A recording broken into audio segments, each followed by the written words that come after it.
اس میں جو اگلی چیز ہے، غالباً پانچویں چیز، وہ یہ ہے جان بوجھ کر اپنے آپ کو ہلاکت میں نہیں ڈالنا چاہیے۔ کتنے ہی ایسے حادثات ہیں جن میں بہت سارے لوگوں کا اپنا قصور ہوتا ہے، انہیں بتایا گیا، انہیں آگاہ کیا گیا، الرٹ کیا گیا، بار بار تنبیہ کی گئی کہ اس طرف نہ جائیں، یہاں جانا جو ہے وہ خطرے سے خالی نہیں ہے، اس طرف آپ کا جانا جو ہے وہ مناسب نہیں ہے، اس وقت حالات ایسے ہیں، یا یہاں سے آپ اس علاقے کو چھوڑ دیں، تو وہ بالکل بات نہیں مانتے۔ یہ ایسا کرنا بالکل درست نہیں ہے شرعی اعتبار سے،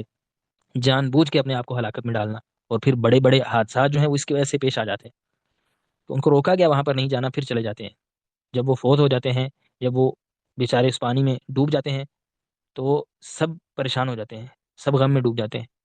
اس کے پیچھے سبب یہ بھی دیکھنا چاہیے، جب انہیں روکا گیا ہے ایک جگہ پر جانے سے تو وہاں پہ جانے سے رکنا چاہیے۔ وَلَا تُلْقُوا بِأَيْدِيكُمْ إِلَى التَّهْلُكَةِ، منع کیا ہے اللہ تعالیٰ نے کہ جان بوجھ کے کوئی انسان اپنے آپ کو ہلاکت میں ڈالے۔ لا ضرر ولا ضرار، خود اپنے آپ کو نقصان پہنچانا یہ اسلام میں جائز نہیں ہے، کہ آپ خود سے اپنے آپ کو، اور یہ خودکشی کی ایک صورت ہے، آپ کو روکا جا رہا ہے، احتیاط کا کہا جا رہا ہے، اور معتبر ادارے آپ کو کہہ رہے ہیں، روک رہے ہیں، تو رک جائیں۔ ہمارے ہاں یہ بہت بڑا المیہ ہے۔ بعض لوگ بالخصوص جب دیکھتے ہیں جی بہت پیارا پیارا جو ہے وہ ہمارے پاس موسم بن گیا ہے، اس موسم کو انجوائے کرنے جاتے ہیں، وہاں پر ویڈیوز اور سیلفیز لینے کے چکر میں اپنی جان گنوا بیٹھتے ہیں۔ تو بس اللہ تعالیٰ کے سپرد ان کا معاملہ ہے کہ جان بوجھ کے وہ اپنے آپ کو ہلاکت میں ڈال رہے ہیں۔